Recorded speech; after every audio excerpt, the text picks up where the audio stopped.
Hello दोस्तों, कैसे हैं आप सभी। उम्मीद है आप सब अच्छे होंगे, बेहतर होंगे और रीट की तैयारी भी आपकी धुआंधार चल रही होगी। तो दोस्तों, आज के इस वीडियो में मैं आपको रीट 2025 के लिए पर्यावरण यानी ईवीएस के नेक्स्ट लेवल के जो टॉप क्वेश्चंस हैं इनका मॉक टेस्ट कराने वाला हूं। अपनी तैयारी को चेक कीजिएगा, एक एक क्वेश्चन आपका बेहतर है, बेहतर से बेहतर क्वेश्चन है इस मॉक टेस्ट के अंदर। तो शुरू करें दोस्तों आज का फैंटास्टिक मॉक टेस्ट। पहला क्वेश्चन आपके सामने है, चंद्र ग्रहण होता है कब होता है, बताइए कैसी स्थिति बनती है। आपका बहुत कंफ्यूजन भरा क्वेश्चन है और यहां एचटेट में यह पूछा गया क्वेश्चन है। तो कब होता है भैया चंद्र ग्रहण? क्या पृथ्वी सूर्य एवं चंद्रमा के बीच होती है, या चंद्रमा पृथ्वी और सूर्य के बीच होता है, या सूर्य पृथ्वी और चंद्रमा के बीच होता है, ठीक है, या फिर पृथ्वी सूर्य और चंद्रमा सीधी रेखा में होते हैं तीनों। तो बताइए चंद्र ग्रहण कब होता है। चंद्र ग्रहण के लिए दोस्तों आपका कंफ्यूजन आज से दूर हो जाएगा। दो चीजें याद करिए, या SEM याद करिए और एक याद करिए EMS, ठीक है। कैसे? सेम और एम्स, ये दो चीजें याद कर लीजिएगा। यानी जब अर्थ बीच में होगी तो यहां पर आपका चंद्र ग्रहण होगा, और जब मून बीच में हो जाएगा, यानी जब मून किसके बीच में हो जाएगा, पृथ्वी और सूर्य के बीच में, तो यहां पर सूर्य ग्रहण हो जाएगा। ये दो चीजें आपको सेम और एम्स याद रखनी है। तो यहां पर आपका क्या हो गया बताइए। और एक चीज याद कर सकते हैं, M लास्ट में आया तो ये आपका चंद्र ग्रहण मून, और यहां S लास्ट में आया तो सूर्य ग्रहण, ठीक है। तो यहां पर आपका क्या हो जाएगा, पृथ्वी सूर्य एवं चंद्रमा के बीच जब होती है, पृथ्वी जब बीच में आ जाती है सूर्य और चंद्रमा के, तब होता है चंद्र ग्रहण, और चंद्रमा जब आता है पृथ्वी और सूर्य के बीच में तब होता है सूर्य ग्रहण, ठीक है। तो आपका राइट जवाब हो जाएगा ऑप्शन नंबर ए। बढ़ते हैं, अगला क्वेश्चन लेंगे, और अगला क्वेश्चन बेस्ट है ग्लोबल वार्मिंग से रिलेटेड।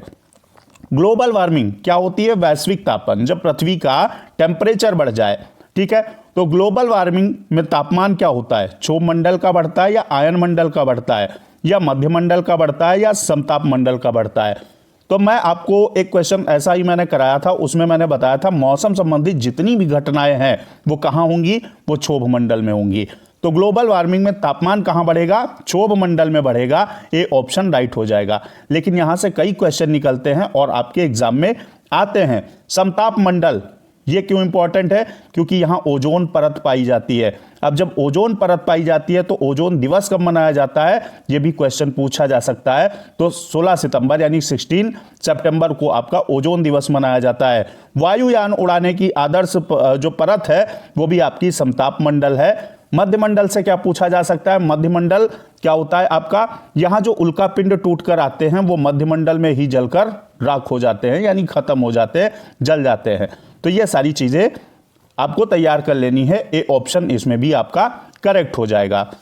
अगला क्या है? अगला क्वेश्चन बेस्ट है, जल प्रदूषण से होने वाले रोगों का सही समूह क्या होता है, बताइए। हैजा पेचिस, पोलियो, टाइफाइड, या आपका हैजा पीलिया टाइफाइड एनीमिया, या एनीमिया स्कर्वी वातस्फीति, या आपका टाइफाइड हैजा स्कर्वी टाइफाइड, या स्कर्वी। चलिए 2 बार हो गया, कोई दिक्कत नहीं। यहां पर मेन क्या है? जल प्रदूषण। जल जनित बीमारियां कौन सी हैं बताइए। यहां पर दोस्तों आपका स्कर्वी विटामिन C की कमी से होने वाला रोग है, ये कोई जल प्रदूषण से नहीं। तो स्कर्वी जहां मिलेगा खत्म कर देंगे। एनीमिया होती रक्ताल्पता, ठीक है। तो इसका जल प्रदूषण से कोई मतलब नहीं है। जल प्रदूषण, जल जनित बीमारियां जो हैं वो है आपकी हैजा, पेचिस, पोलियो और टाइफाइड, यानी ऑप्शन ए करेक्ट है। अगर डायरिया आ जाए तो डायरिया भी आपकी कैसी है? जल जनित बीमारी है। और अगर हेपेटाइटिस ए आ जाए, वो भी आपका हेपेटाइटिस ए, ठीक है। तो ये भी क्या है? ये भी जल जनित बीमारी है, और इससे ये वायरस के कारण होता है, और इससे जो प्रभावित अंग होता है वो यकृत होता है, यानी आपका लीवर होता है। और लीवर आया है तो एक चीज और याद कर लीजिए, मनुष्य के शरीर में सबसे बड़ी ग्रंथि कौन सी होती है? यकृत होती है। एग्जाम के अंदर आ चुका है क्वेश्चन। तो यहां पर थर्ड का आपका ए हो जाएगा। और बढ़ेंगे, अगला लेंगे। अगला आपका क्वेश्चन क्या कह रहा है? निम्नलिखित में से कौन सा पेट्रोलियम का उत्पाद नहीं है? कोक, या आपका बिटुमेन, या स्नेहक तेल जिसे लुब्रिकेटिंग ऑयल बोलते हैं, या पैराफिन वैक्स यानी मोम। तो यहां पर पेट्रोलियम का उत्पाद नहीं है। तो यहां याद रखना है आपको कि बिटुमेन हो गया, स्नेहक तेल हो गया, पैराफिन मोम हो गया, ये सारे क्या हैं? ये पेट्रोलियम उत्पाद हैं। कोक क्या है? ये पेट्रोलियम उत्पाद नहीं है। ऑप्शन ए करेक्ट हो जाएगा। और यहां पर कई बार एक क्वेश्चन और पूछा गया है, पेट्रोलियम उत्पाद में सीएनजी क्या आता है, तो सीएनजी क्या होता है, वहां पर आपका आंसर होगा ये पेट्रोलियम उत्पाद नहीं है, ये प्राकृतिक गैस है, संपीड़ित प्राकृतिक गैस है, जिसका फुल फॉर्म क्या है, कंप्रेस्ड नेचुरल गैस। ठीक है, ये पेट्रोलियम का उत्पाद नहीं है, उच्च दाब में इसको संग्रहित किया जाता है, सीएनजी को व्हीकल्स में इसका यूज किया जाता है। तो यहां पर ऑप्शन ए करेक्ट है। बढ़ते हैं, अगला क्वेश्चन लेंगे। क्वेश्चन क्या है, सीएनजी व बायोगैस के मुख्य घटक कौन से हैं? सीएनजी और बायोगैस के मुख्य घटक प्रोपेन है क्या, हाइड्रोजन है, मीथेन है या एथेन है? तो यहां पर अगर बात करें सीएनजी और बायोगैस के मुख्य घटक, तो यहां CH4 यानी आपका मीथेन हो जाएगा। इसका फार्मूला भी याद कर लीजिएगा, कई बार क्या होता है फार्मूले में ही आपको क्वेश्चन दे देगा, तो आपको याद रखना मीथेन CH4 है, सी ऑप्शन आपका करेक्ट हो जाएगा। अगला बढ़ेंगे और अगला क्वेश्चन क्या है, विटामिन B12 में उपस्थित धातु कौन सी है, यह बताना है। विटामिन B12 का नाम क्या होता है? इसका नाम है साइनोकोबालामिन या फिर कोबालामिन भी बोल देते हैं। तो विटामिन B12 में उपस्थित धातु कौन सी होती है? क्या सोडियम है, कोबाल्ट है, मैग्नीशियम है, लोहा है? फटाफट सोचिए। विटामिन B12 में उपस्थित धातु कोबाल्ट होती है, जिसे इस तरीके से लिखा जाता है, बी ऑप्शन आपका सही हो जाएगा। अगला बढ़ेंगे और अगला लेंगे 7 नंबर क्वेश्चन कि प्राणियों की संकटाग्रस्त जातियां जो हैं, इंडेंजर्ड जो स्पाइसेस हैं, वो कौन सी हैं, क्या होती हैं बताइए? जो अन्य जातियों के लिए खतरनाक हैं, जो विशिष्ट क्षेत्रों में पाई जाती हैं, जिनकी संख्या कम हो गई है, जिनके लुप्त होने का खतरा है। तो अब आप सोच रहे होंगे कि ये तो आपका अन्य जातियों के लिए खतरनाक, ये आपकी संकटाग्रस्त नहीं होती हैं, विशिष्ट क्षेत्रों में पाई जाने वाली, ऐसा भी कुछ नहीं है। ये दो आपको सही लग रहे होंगे, लेकिन ये जिस एग्जाम में आपका पूछा गया उसमें ऑप्शन माना गया जिनके लुप्त होने का खतरा है, तो आपका डी ऑप्शन क्या हो जाएगा, करेक्ट हो जाएगा। अब यहां पर बात आती है जो संकटाग्रस्त जातियां हैं, विलुप्त प्राय जो प्रजातियां हैं, ठीक है, उन्हें कहां किस बुक में रखा जाता है? तो उसके लिए आपका रेड डाटा बुक जो है ये याद कर लीजिएगा, और ये बहुत आपको याद भी होगा, कोई ऐसी दिक्कत नहीं है। लेकिन रेड डाटा बुक जारी कौन करता है, ये आपको याद रखना है कि IUCN जो है ये आपका रेड डाटा बुक जारी करता है, और इसका पूरा नाम जो है international union for conservation nature. ठीक है, तो ये सारी चीजें आपको तैयार रखनी है अपने रीड के लिए। अगला क्या है, 8 नंबर क्वेश्चन है। क्वेश्चन कह रहा है कि निम्न में से कौन सी प्रक्रिया प्रकृति में होने वाले जल चक्र यानी वाटर साइकिल का एक चरण नहीं है? तो वाटर साइकिल का एक चरण नहीं है भाई। वाटर साइकिल क्या है? पानी भरा है, मान लीजिए सिंपल सी लैंग्वेज में, बूंदे बनी, बारिश हुई, फिर पानी वहीं आ गया, यही तो जल चक्र है। तो जल चक्र नहीं है, इसका चरण नहीं है। इवेपोरेशन यानी आपका वाष्पीकरण, ये तो जल चक्र की एक प्रक्रिया है। वाष्पोत्सर्जन, ये भी जल चक्र की प्रक्रिया है। प्रिसिपिटेशन यानी अवक्षेपण, ये भी क्या है, ये जल चक्र की एक चरण है। ठीक है, लेकिन प्रकाश संश्लेषण क्या है? ये वो प्रक्रिया है जिसमें ग्रीन प्लांट यानी हरे पेड़ पौधे अपना भोजन बनाते हैं सूर्य की उपस्थिति में। तो ये इससे रिलेटेड नहीं है आपका वाटर साइकिल से, बाकी ये सारे वाटर साइकिल से रिलेटेड हैं। डी ऑप्शन थम्स अप कर देंगे।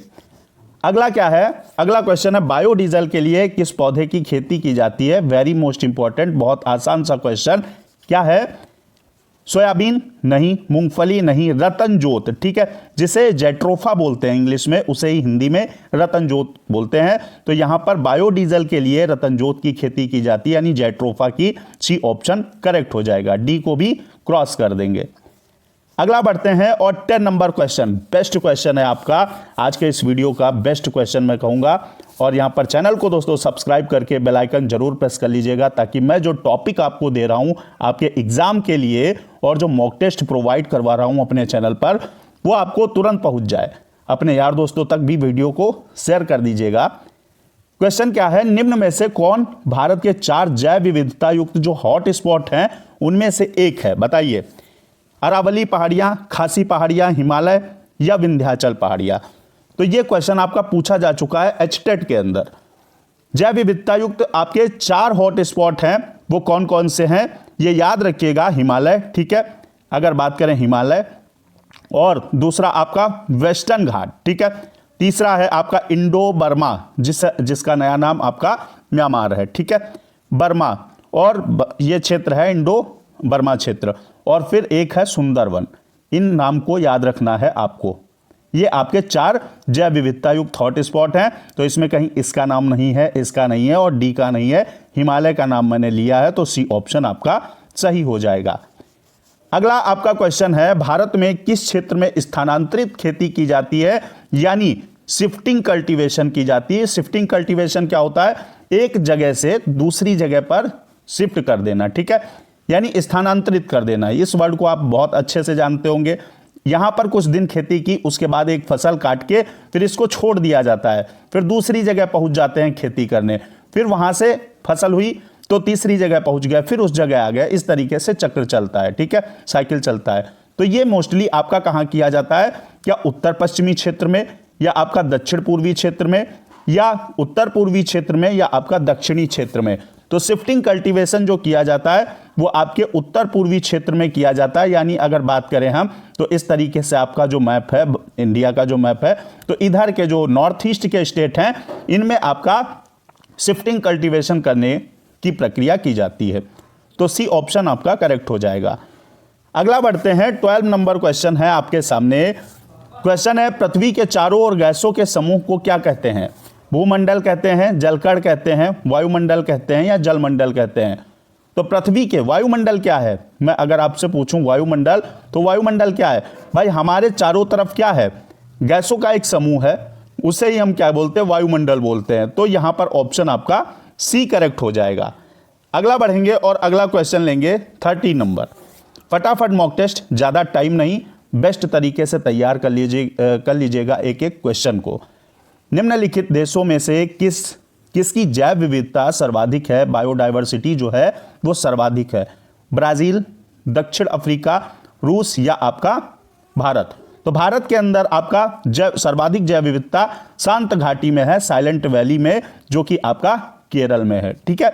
लेकिन अगर देश दुनिया की बात करते हैं तो ब्राजील की जैव विविधता सर्वाधिक है। अमेज़न के जंगल भी ब्राजील के अंदर पाए जाते हैं, जिन्हें लंग्स ऑफ अर्थ बोला जाता है, ठीक है। तो यहां पर ए ऑप्शन आपका करेक्ट है। अगला बढ़ेंगे और अगला 40 नंबर क्वेश्चन, 14 नंबर क्वेश्चन क्या कहता है, प्रमुख संसाधन जो स्थल पर जीवन का निर्धारण करता है। कौन सा संसाधन, मृदा की प्रकृति, जल, तापक्रम, मृदा का पीएच। तो यहां पर आपका जल और तापक्रम भी हो सकता है, लेकिन यहां बेस्ट रहेगा आपका जल, ठीक है। बी ऑप्शन सही हो जाएगा। तापक्रम भी 50% में अगर मैं बोलूं तो हो सकता है, क्योंकि टेम्परेचर का भी एक अपना असर होता है। तो यहां पर जल मैं मानूंगा। बाकी बढ़ते हैं 15 नंबर क्वेश्चन की तरफ, और 15 नंबर क्वेश्चन है, अमृता देवी बिश्नोई के त्याग के लिए प्रसिद्ध खेजड़ली गांव जो है वो कहाँ है, जहां खेजड़ी के पेड़ पाए जाते हैं, ठीक है, खेजड़ी के पेड़ पाए जाते हैं। ये एनसीईआरटी में एक चैप्टर है अमृता का गांव, तो उसमें आपका दिया गया है। तो खेजड़ली गांव जो है वो कहाँ है, ये आपका राजस्थान राज्य का क्या है, राजकीय वृक्ष भी है खेजड़ी का पेड़। इसके जो लकड़ी होती है, इसमें एनसीईआरटी में आपका दिया गया है, मेंशन है कि खेजड़ी के पेड़ में जो लकड़ी होती है उसमें कीड़ा नहीं लगता है, और इसकी फलियों की सब्जी भी बनाई जाती है। तो अगर बात करते हैं खेजड़ली गांव कहां पर है, जालौर में, जोधपुर, चित्तौड़गढ़, या बांसवाड़ा। तो खेजड़ली गांव आपका जोधपुर के अंदर है, जोधपुर जिले में। बी ऑप्शन आपका सही है। अगला आपका क्वेश्चन है 16 नंबर, सीएफसी क्लोरोफ्लोरोकार्बन प्रमुख रूप से उत्तरदायी है किसके लिए, ओजोन क्षरण के लिए, हरित गृह प्रभाव के लिए, एसिड रेन के लिए, या आपका स्मॉग के लिए। तो सीएफसी की अगर बात करते हैं तो किसके लिए उत्तरदायी आपका हो जाएगा, रिस्पॉन्सिबल ओजोन क्षरण के लिए रिस्पॉन्सिबल है क्या, सीएफसी क्लोरोफ्लोरोकार्बन। तो यहां पर ऑप्शन ए आपका करेक्ट है। अम्ल वर्षा की दोस्तों अगर बात करते हैं तो अम्ल वर्षा H2SO4 याद कर लीजिएगा, H2SO4, HNO3 ये आपका, और थोड़ी मात्रा में आपका HCl भी है, ये आपके अम्ल वर्षा के लिए जिम्मेदार हैं। यहां पर याद कर लीजिएगा। अगर गैस आ जाए तो कई बार आपके क्वेश्चन में पूछा गया, SO2 भी याद कर लीजिएगा, और NO2, ये नाम आपके अम्लीय वर्षा के लिए जिम्मेदार होते हैं। तो यहां पर आपका ए ऑप्शन फिलहाल सही हो जाएगा, और अम्ल वर्षा के कारण ही ताजमहल का रंग क्या हो रहा है, पीला हो रहा है। अगला बढ़ेंगे 17 नंबर क्वेश्चन, बेस्ट है आपका, विश्व वन्य जीव सप्ताह कब मनाया जाता है, सितंबर के फर्स्ट वीक में, या फिर अक्टूबर के फर्स्ट वीक में, या फिर सितंबर के लास्ट वीक में, अक्टूबर के लास्ट वीक में। वन्य जीव सप्ताह कब सेलिब्रेट किया जाता है? अगर मैं आपसे एक क्वेश्चन और बहुत पूछा जाता है, प्रोजेक्ट टाइगर भारत में कब लागू किया गया? तो 1973, याद रखिएगा 1973 के अंदर प्रोजेक्ट टाइगर की शुरुआत की गई। अगर टाइगर दिवस आपसे पूछ ले, ठीक है, तो कब सेलिब्रेट करते हैं? 29 जुलाई को टाइगर दिवस सेलिब्रेट किया जाता है, बाघ दिवस। ठीक है, तो ये सारी डेट आपको याद रखनी है अपने एग्जाम तक। यहां पर वन्य जीव सप्ताह की अगर बात करते हैं तो आपके अक्टूबर के प्रथम सप्ताह में मनाया जाता है, तो यहां बी ऑप्शन आपका करेक्ट हो जाएगा। अगला आपका क्वेश्चन है 18 नंबर, रबी फसल का उदाहरण है मक्का, सोयाबीन, मूंगफली, अलसी। तो रबी की फसल का कौन सा एग्जाम्पल हो जाएगा? रबी की फसल में कौन कौन सी फसलें आती हैं? तो रबी में दोस्तों आपका सुनिएगा, गेहूं, चना, मटर है, सरसों है, जौ है, मसूर है और अलसी है। अलसी है, तो यहां पर डी ऑप्शन करेक्ट हो जाएगा, रबी की फसल। और खरीफ की फसल में आपका चावल हो जाएगा, चावल है, मक्का है आपका, ठीक है, मक्का, कपास है, मूंगफली है, सोयाबीन है। ठीक है, तो ये सारी आपकी क्या हो जाएंगी? ये खरीफ की फसलें हो जाएंगी। और जायद में आप जानते हैं ककड़ी, खीरा, तरबूज इत्यादि आपका जायद की फसल में आते हैं। तो रबी के लिए अलसी सही हो जाएगा। और बढ़ेंगे 19 नंबर क्वेश्चन है आपका, मूल्यांकन का मुख्य उद्देश्य क्या होता है? मूल्यांकन किस लिए किया जाता है? क्या अनुशासन बनाने के लिए, परीक्षा करवाने के लिए, या प्रश्न पत्र बनवाने के लिए, या लर्नर जो होता है अधिगमकर्ता की उपलब्धि एवं सुधार लाने के लिए? तो मूल्यांकन का जो मुख्य उद्देश्य होता है, मूल्यांकन क्यों किया जाता है, मार्किंग क्यों की जाती है?